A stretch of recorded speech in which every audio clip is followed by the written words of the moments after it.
우리는 법이나 사회 규범에 대하여 솔직해질 필요가 있다.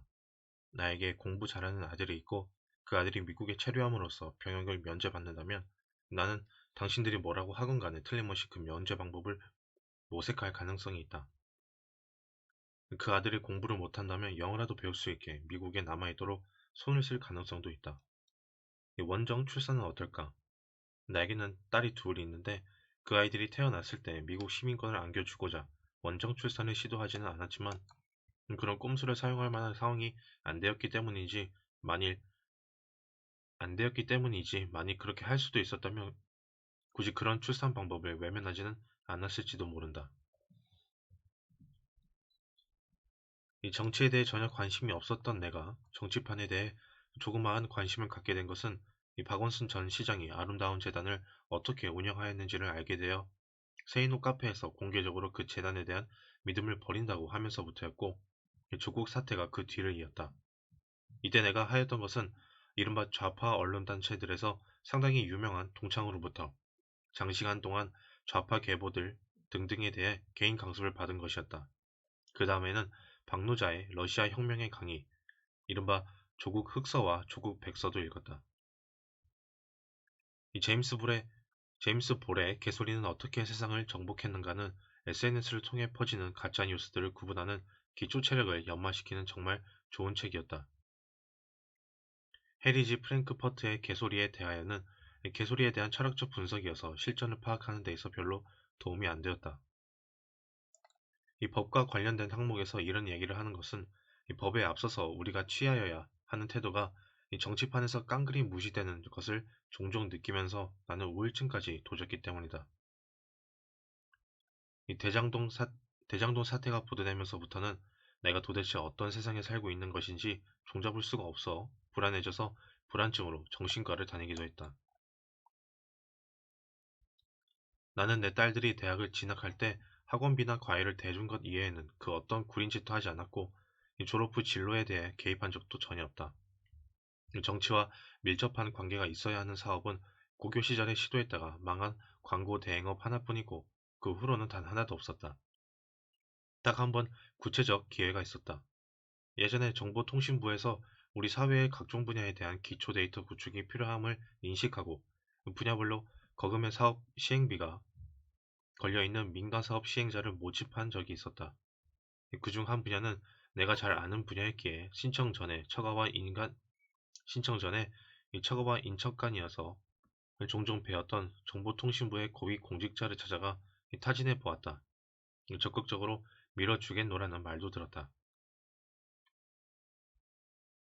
그날 회사에 들어가 그 얘기를 했을 때 직원들이 기뻐했지만 나는 밤새 고민을 했다. 그분이 갖고 있는 파워에 의존하는 게 정말 잘하는 것인지 확신이 전혀 없었다. 길게 생각하고 자시고 없이 이 다음날 아침 회사에서 나는 시행자 신청을 하지 않겠다고 얘기했다. 백으로 움직이는 연놈들에게 침을 뱉어온 내가 똑같이 그렇게 한다는 게 나로 하여금 싫다 라는 결론을 내리게 했고 30여 년이 지난 지금도 나는 그때 잘한 것이라고 믿으며 나 자신을 기특하게 생각한다. 이 영화 추천 첫 번째, 모스트 바이어런트. 이 정의롭고 좋은 사람이 되고 싶은 꿈과 돈을 많이 벌고 싶은 욕망 사이에서 갈등하는 이 고민을 내게 보낸 독자들에게 종종 나는 미국에서 범죄와 부패가 가장 극성스러웠던 1981년을 배경으로 하는 이 영화를 권유하곤 했다. 사업이나 장사를 하는 사람들이 아니라면 공감은커녕 이해조차 하기 힘들 수 있다. 이 두 번째, 엘리자의 내일.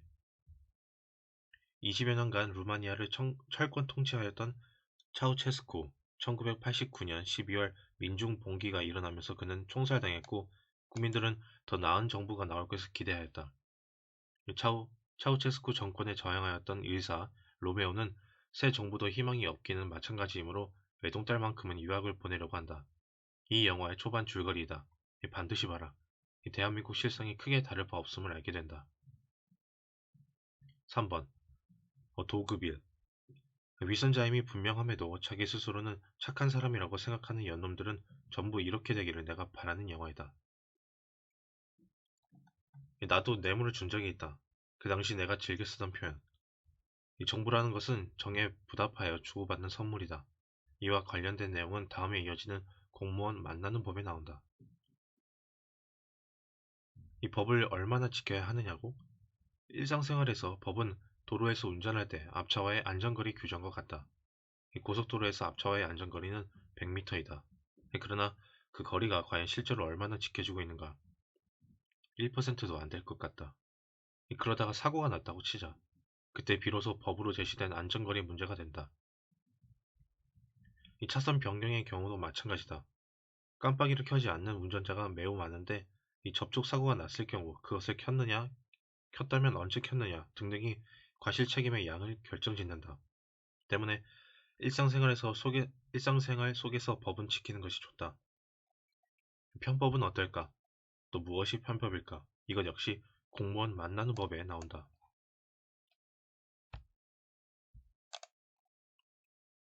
공무원 만나는 법.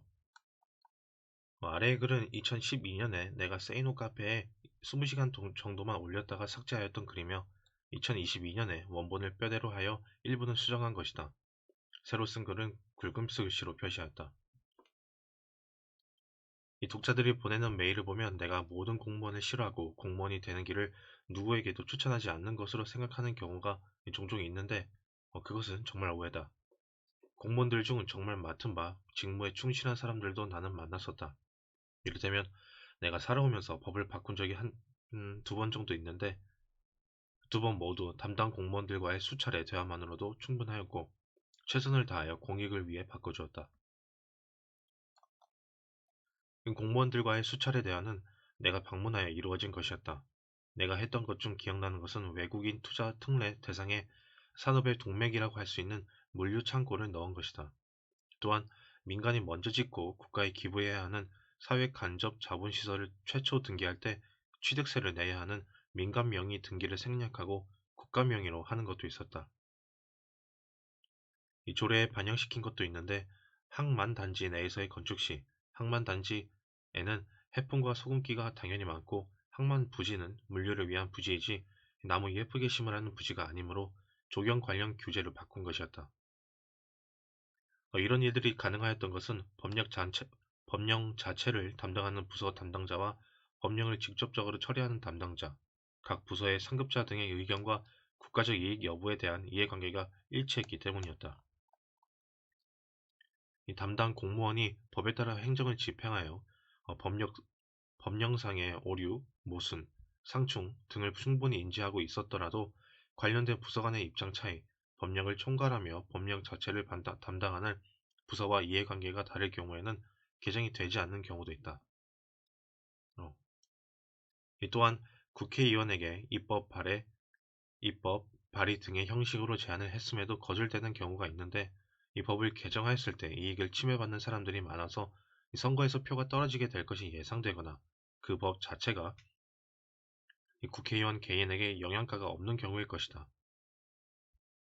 어떤 시의원의 경우 선거를 앞두고 본인 지역구에 혜택을 주고자 본인이 먼저 관련 법의 오류를 들먹이며 우려의 의견을 표하는 담당 공무원을 다른 부서로 인사이동시키고 유리하게 해석하도록 요구하면서 고위 상급자들에게 전화나 면담을 요청하여 압력을 넣고 실행시키는 경우도 있다.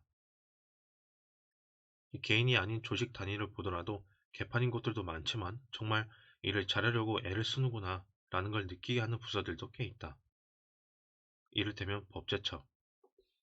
나는 고위직 공무원들도 좀 알고 지냈기에 그 세계도 모르는 바는 아니며 그 고위 공무원들 밑에서 일하는 하급 공무원들로부터 인사청탁을 받기도 했는데 내게 취직을 부탁하는 게 아니라 자기 윗사람에게 말 좀 잘해서 자기를 승진 혹은 보직 변경시켜달라는 그런 청탁이었다. 어쨌든 나는 공무원들의 여러 가지 면을 어느 정도는 알고 있는 축에 속한다고 할 수 있다. 이 글은 공무원을 공격하기 위한 글이 아니라 공무원 세계의 실상을 일부 보여주고 공무원 독자들에게는 자세를 가다놓는 기회가 되도록 하며 민간인 독자들에게는 공무원에게 돈 봉투만 주면 문제가 해결될 것이라는 오해를 제거하는 시점을 주기 위한 그림을 염두에 두고 읽기 바란다. 이 전반부에서는 내가 공무원들에 대하여 갖고 있는 여러 생각들을 풀어놓았으며 후반부에서는 예고한 대로 공무원들을 만나는 법, 내 경험과 지식을 바탕으로 풀어넣고자 한다.